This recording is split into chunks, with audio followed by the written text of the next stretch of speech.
حضرت یوسف کو بادشاہی کا خواب دکھایا۔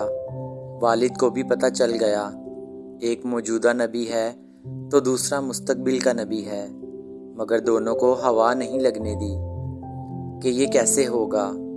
خواب خوشی کا تھا مگر چکا غم کا چلا دیا۔ یوسف 2 کلومیٹر دور کنویں میں پڑا ہے، خوشبو نہیں آنے دی۔ اگر خوشبو آ گئی تو باپ رہ نہیں سکے گا، جا کر نکلوا لے گا، جبکہ بادشاہی کے لیے سفر اسی کنویں سے لکھا گیا تھا۔ سمجھا دوں گا، یعنی اگر اللہ اپنی حکمت سمجھا دیں گے تب بھی اخلاقی طور پہ بہت برا لگتا ہے کہ ایک باپ اپنے بیٹے کو بادشاہ بنانے کے لیے اسے کنویں میں ڈال کر درخت کے پیچھے سے جھانک جھانک کر دیکھ رہا ہے کہ قافلے والوں نے اٹھایا ہے یا نہیں، لہٰذا سارا انتظام اپنے ہاتھ میں رکھا ہے۔ اگر یوسف کے بھائیوں کو پتہ ہوتا کہ اس کنویں میں گرنا بادشاہ بننا ہے اور وہ یوسف کی مخالفت کر کے اصل میں اسے بادشاہ بنانے میں اللہ کی طرف سے استعمال ہو رہے ہیں، تو وہ ایک دوسرے کی منتیں کرتے کہ مجھے دھکا دے دو۔ یوسف عزیز کے گھر گئے تو نعمتوں بڑے ماحول سے اٹھا کر جیل میں ڈال دیا کہ اِنَّ مَعَ الْعُسْرِ یُسْرًا۔ جیل کے ساتھیوں کی تعبیر بتائی تو بچ جانے والے سے کہا کہ میرے کیس کا ذکر کرنا بادشاہ کے دربار میں، مگر مناسب وقت تک یوسف کو جیل میں رکھنے کی اسکیم کے تحت شیطان نے اسے بھلا دیا۔ یوں شیطان بھی اللہ کی اسکیم کو نہ سمجھ سکا اور بطور ٹول استعمال ہو گیا۔ اگر اس وقت یوسف علیہ السلام کا ذکر ہو جاتا تو یوسف سوالی ہوتے، اور رب کو یہ پسند نہیں تھا۔ اس کی اسکیم میں بادشاہ کو سوالی بن کر آنا تھا، اور پھر بادشاہ کو خواب دکھا کر سوالی بنایا، اور یوسف علیہ السلام کی تعبیر نے ان کی عقل و دانش کا سکہ جما دیا۔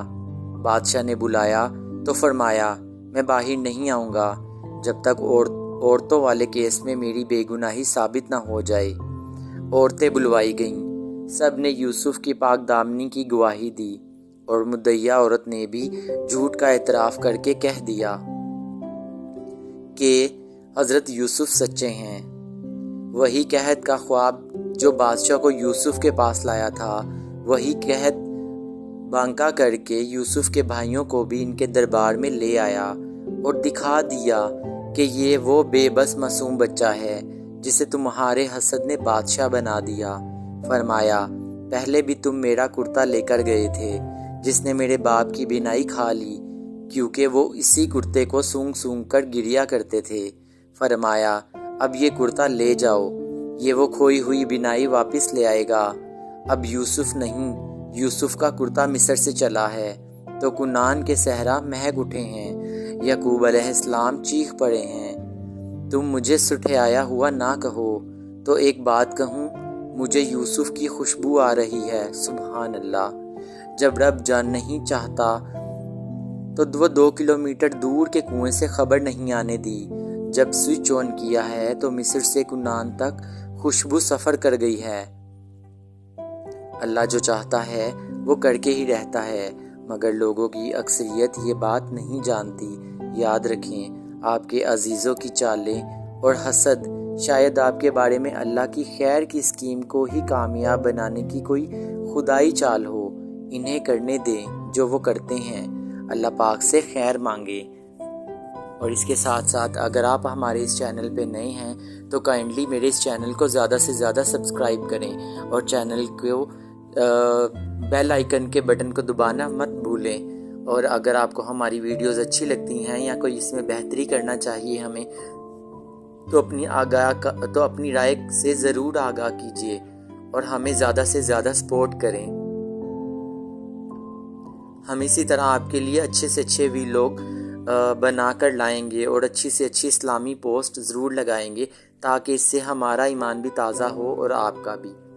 ہم سب کو آپ اپنی دعاؤں میں یاد رکھیے گا، ہم بھی آپ کو اپنی دعاؤں میں یاد رکھیے گا۔ تو ملتے ہیں ایک نئے ویلاگ کے ساتھ، اور اس سے پہلے کہ میں آپ کو خدا حافظ بولوں تو بتاتے جائیے گا کہ یہ چارٹ کیسا بنا۔ یہ میری بھانجی کے اسکول کلاس میں لگا ہے، ان کے ٹیچرز نے دیا تھا بنانے کے لیے، تو ان کو تو بہت اچھا لگا، انہوں نے اپنی کلاس میں بھی لگایا. تو کائنڈلی آپ بھی اپنی رائے سے ضرور آگاہ کریں اور ہمیں ضرور اپریشیٹ کیا کریں، کیونکہ ایک ویڈیو بنانے کے پیچھے بہت محنت ہوتی ہے.